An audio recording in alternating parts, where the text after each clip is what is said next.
नमस्कार। प्रभा साक्षी news network के खास कार्यक्रम शौर्य पथ में आप सभी का स्वागत है। वर्तमान वैश्विक परिदृश्य में देखें तो भले रूस और यूक्रेन आमने सामने की लड़ाई लड़ रहे हों, लेकिन इस बात की संभावना भी बलवती होती जा रही है कि आने वाले युद्ध अंतरिक्ष में लड़े जाएंगे। साइबर वार इस समय अनेक मायनों में चल ही रही है और अब देशों को स्पेस वार के लिए भी तैयार रहना होगा। हर एक देश अपने अपने स्तर पर तैयारी कर भी रहे हैं और भारत भी इस दिशा में तेजी के साथ खुद को सक्षम बनाने में लगा हुआ है। यही कारण है कि हाल ही में भारतीय अंतरिक्ष संघ के कार्यक्रम को संबोधित करते हुए प्रमुख रक्षा अध्यक्ष जनरल अनिल चौहान ने अंतरिक्ष के सैन्यीकरण की होड़ को रेखांकित किया।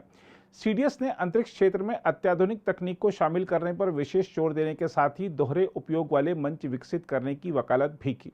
सीडीएस जनरल चौहान ने भारतीय रक्षा अंतरिक्ष संगोष्ठी का उद्घाटन करते हुए कहा कि अंतरिक्ष के शस्त्रीकरण की दिशा में निरंतर होड़ से अंतरिक्ष में युद्ध की आशंका पैदा हो गई है। सीडीएस ने कहा, अंतरिक्ष एक ऐसा क्षेत्र है जो भूमि, समुद्र, वायु और यहां तक कि साइबर सहित अन्य क्षेत्रों की क्षमताओं को बढ़ा रहा है। अंतरिक्ष का सैन्य उपयोग अहम विमर्श है जिससे हम अलग थलग नहीं रह सकते हैं। सीडीएस ने रूस और चीन के उपग्रह रोधी परीक्षणों का जिक्र किया और अंतरिक्ष क्षेत्र में आक्रामक और रक्षात्मक क्षमताओं के निर्माण के लिए भारत की जरूरत पर बल दिया। उन्होंने कहा कि मौजूदा और भविष्य की चुनौतियों को देखते हुए भारत को अपने प्रयासों को और व्यापक करने की जरूरत है। उन्होंने कहा, हम सबका मकसद अत्याधुनिक तकनीक को शामिल करने पर विशेष ध्यान देने के साथ ही दोहरे उपयोग वाले मंच विकसित करने की ओर होना चाहिए।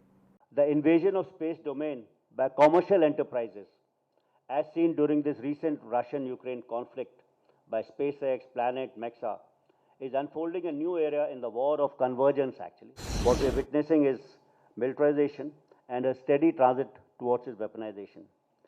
The populating of space as part of BMD has taken new shapes, with new nations developing wide variants of kinetic weapons, resulting into war in space becoming a possibility, which needs to be deliberated by building our own offensive and defensive capabilities in this domain. The invasion of space domain by commercial enterprises, as seen during this recent Russian-Ukraine conflict by SpaceX, Planet, Mexa, is unfolding a new era in the war of convergence actually. This, combined with the intense race towards militarization of space, has resulted into the battle space becoming expanded. The very nature of warfare is on the cusp of a major transformation.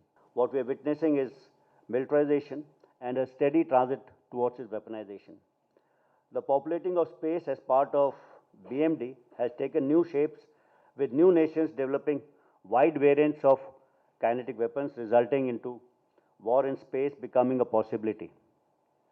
The direct ascent satellite test of Cosmos 1408 by Russia in 2019 and the possibility of rendezvous and proximity operations, that's RPO operations, leading to co-orbital ASAT by China are few such actions which need to be deliberated by building our own offensive and defensive capabilities in this domain.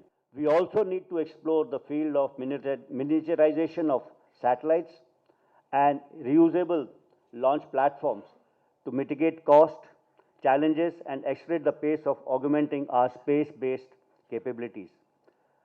The populating of space domain and the emergence of dynamic threat environment to our space assets also demands that we enhance our space situational awareness capability. For the future, we may need to factor the presence of trans-domain weapons transiting from air or from inner to outer space, which demands integrating a future air as well as space-based surveillance networks.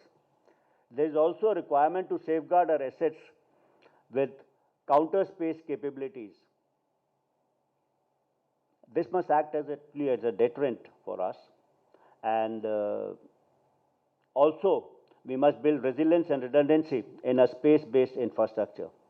हम आपको यह भी बता दें कि एक दूसरे से ज़्यादा ताकतवर बनने की होड़ अब धरती से आकाश तक पहुंच गई है। इसलिए हर देश अपना खुद का अंतरिक्ष स्टेशन भी बनाना चाहता है। अमेरिका ने रूस के इरादों को शायद पहले ही भांप लिया था, तभी नासा ने एक वाणिज्यिक अंतरिक्ष स्टेशन के विकास की दिशा में काम शुरू कर दिया था।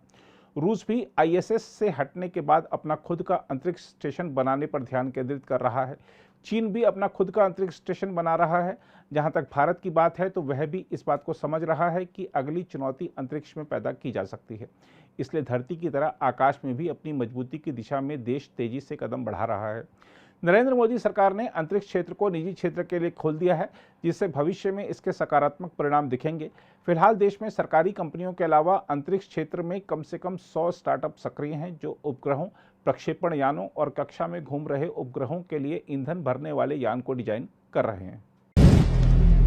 अगर आप भी लेना चाहते हैं देश दुनिया की तमाम जानकारी तो आज ही सब्सक्राइब करें हमारे चैनल को। साथ ही नीचे दिए बेल आइकन को जरूर दबाएं ताकि हर अपडेट आप तक पहुंच सके।